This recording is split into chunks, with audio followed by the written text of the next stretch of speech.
Alright, hello. Today we're going to talk about how to write the reflection paragraphs for your annotated bibliography.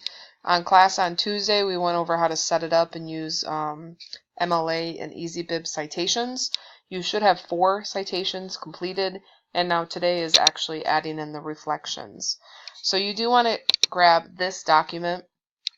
You got it in class on Tuesday. It's also located on Google Classrooms. It will have the 4 sources that I reviewed and annotated. The source right here that is dedicated to Beloved is taking place of Fences because I didn't want to steal ideas from you. So for the opening activity, I'd like you to revisit and reread the paragraph specifically and kind of see what you notice. After doing that, just some friendly reminders. Today we're going to talk about how to write really good reflection paragraphs. It would include review and summary. It's going to include connections, and basically you are adding to the conversations that we've had in class, that we've had with August Wilson's play, and just article conversations that you've encountered as you've annotated. The final annotated bib, all 4 paragraphs and citations are due on Monday, and then it is required on the rubric that I review at least 1 paragraph of your resource or your actual annotated bib draft, and we will do that in class today or tomorrow. So moving forward, we have 2 things I'd like to go over, 2 strategies and supports. The first is reviewing the sample and looking at the paragraph structure. So take a minute to reread 1 or maybe 2 of the paragraphs and kind of see how they're set up. Now that you've done that review, hopefully you've noticed that there is some kind of chunking of information going on.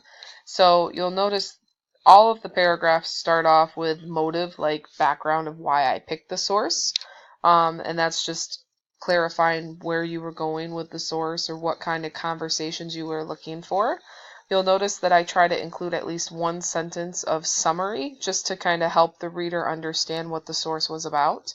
And then I move into the learning and the likes or maybe even the dislikes and review of the article. And then finally, I do make a fence connection, at least 1 if not more. In this source, I actually not only make a connection, but I do offer quoted evidence or paraphrased evidence. And then finally, you always want to have a nice closing sentence to round out the paragraph. So a secondary example is this one. You'll notice that the fences connection is actually more prevalent and its own separate chunk instead of just being integrated into the learning. But once again, there's motive, there is some dedication to summary, and then there's a lot of learning and a little bit of review, like right here. While I wasn't a fan of this, I still enjoyed this.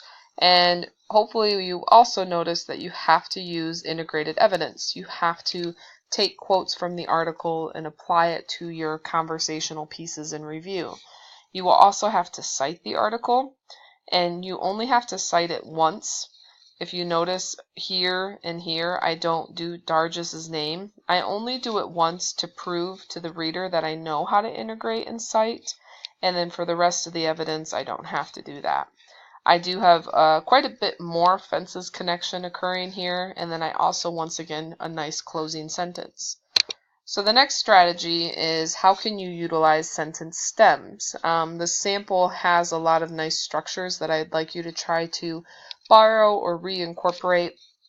And sentence stems are basically just nice ways of organizing your thoughts and your analytical connections, your review connections, your summary connections.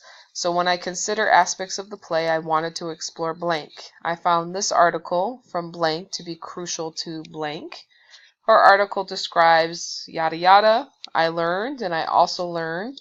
You might give, for instance, you might say much like we see in Act 3, or much like what occurs in Fences overall. And then your closing will use, I wouldn't do in conclusion because that's very cliche, but in the end or overall or by the end of the review of the article, I learned or appreciated this.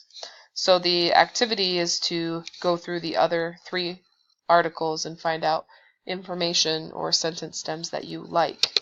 So the rest of today's class and then moving into tomorrow is dedicated to workshop. The goal is to try to write 1, if not 2, reflection paragraphs and to try to get me to review your 4 citations and 1 reflection paragraph so I know you're on the right track.